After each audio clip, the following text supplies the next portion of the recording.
Question number 2 8.4 में बेटा क्या बता रहे हैं हमें, कह रहे हैं right all the other trigonometric ratios of angle A in terms of sec A.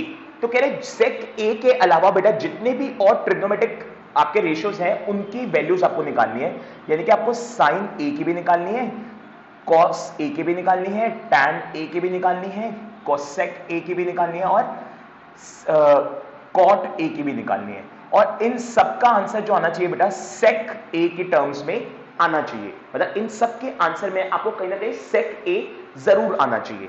तो कैसे करेंगे बेटा सॉल्व, ध्यान से देखते हैं बेटा। जो सबसे इजी तरीके से निकल सकते हैं ना, पहले तो उनको ही जल्दी से देख लेते हैं। जैसे कि कॉस ए है बेटा, तो कॉस ए का फॉर्मूला होता है मेरे पास 1 अपॉन सेक ए।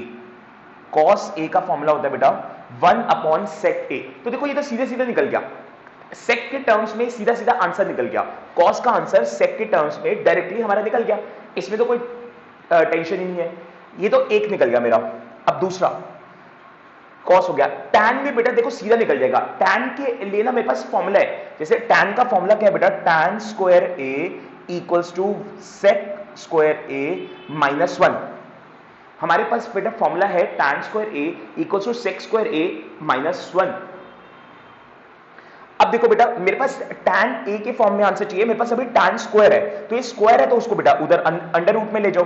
तो tan A equals to under root sec square A minus 1, sec square A minus 1, ठीक है, ये आपका अंडर रूट में आ गया। अब क्या होगा बेटा, अब अगर आप ध्यान से देखो तो ये आपका टैन ए की वैल्यू आ गई, किसकी फॉर्म में आ गई बेटा, सेक की फॉर्म में आपका आंसर आ गया, ठीक है। इससे ज्यादा ये सॉल्व नहीं हो सकता। अगर आप में से कोई कहता है बेटा कि ये स्क्वायर से अंडर रूट को काट दो, तो नहीं काट सकते हैं। अभी मैंने आपको बताया था कि ये -1 क्योंकि इसके साथ चल रहा है, या +1 चल रहा होता है या -1 चल रहा होता, तो आप इसको सॉल्व नहीं कर सकते हो। तो ये आपका आंसर यहीं पे क्या हो जाएगा बेटा, खत्म हो जाएगा। फिर tan a का भी आपका आंसर आ गया। अब हम निकाल सकते हैं बेटा इसमें साइन का निकाल लेते हैं पहले। तो हमारे पास बेटा एक आइडेंटिटी है sine square A equals to 1 minus cos square A. So एक आइडेंटिटी है बेटा मेरे पास sine square A 1 minus cos square ए।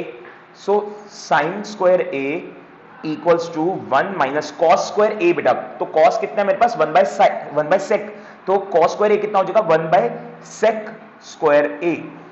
तो ये आपके पास यहाँ पे साइन स्क्वायर ए आ जाएगा। बट मुझे साइन स्क्वायर नहीं चाहिए बेटा, मुझे सिर्फ साइन चाहिए। तो यहाँ पे इसको करने के लिए पहले तो मेरे को इसका एलसीएम करना पड़ेगा।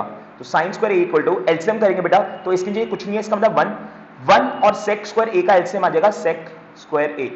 जैसे मैंने आपको बताया बेटा डिनोमिनेटर को आपस में मल्टीप्लाई कर दो, यानी कि 1 और सेक स्क्वायर ए को मल्टीप्लाई करके यही आएगा, फिर ऊपर से क्रॉस मल्टीप्लाई कर दो, यानी कि 1 को इससे कर दो तो ये आ जाएगा सेक स्क्वायर ए, और माइनस 1 को 1 से कर दो तो 1। तो मेरे पास ये आ गया बेटा sine square A equal to sec square A minus 1 upon sec square A आ जाएगा। अब इधर सॉल्व करते हैं, तो साइन के साथ बेटा स्क्वायर है, उधर जाके अंडर रूट हो जाएगा, तो ये आ जाएगा sine A equals to under root में sec square A minus 1 upon sec square A. मैंने आपको बताया था बेटा पहले भी कि अभी जो अंडर रूट आया है ना, ये दोनों का अपना अपना है, न्यूमरेटर का अपना है और डिनोमिनेटर का अपना है। ऐसा करने से बेटा होगा क्या, साइन ए इक्वल्स टू ऊपर वाला तो बेटा कुछ चेंज नहीं हो सकता, वो तो सेक स्क्वायर ए माइनस 1 ही रहेगा। नीचे वाला बेटा देखो स्क्वायर से अंडर रूट कट जाएगा, तो मेरे पास सिर्फ सेक ए आ जाएगा, सिर्फ और सिर्फ सेक ए आ जाएगा। बस आपका साइन ए का आंसर आ गया, क्योंकि इससे ज्यादा आप और कुछ भी सॉल्व नहीं कर सकते। तो साइन ए का भी आंसर आ गया सेक की फॉर्म में। आपके पास यहां पे कितने हो गए बेटा, 3 आंसर आ चुके हैं, साइन भी आ चुका है, कॉस भी आ चुका है, टैन भी आ चुका है।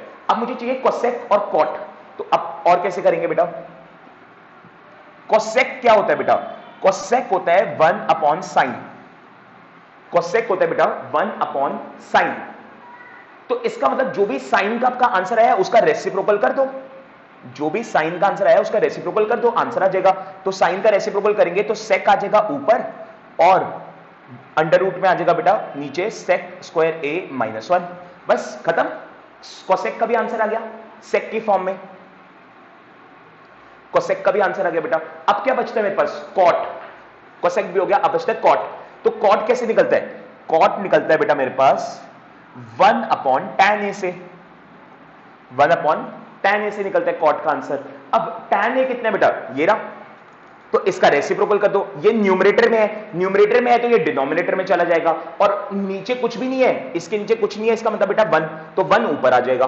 तो अब आप कर दो यहां पे, तो 1 तो ऊपर आ जाएगा, और tan a बेटा कितना हो जाएगा, मतलब इसका नीचे आ जाएगा ये डिनोमिनेटर में, तो sec स्क्वायर a माइनस 1। तो यहां से आपकी cot a का भी आंसर निकल गया, और वो भी किस फॉर्म में, sec की फॉर्म में। बस खत्म आंसर।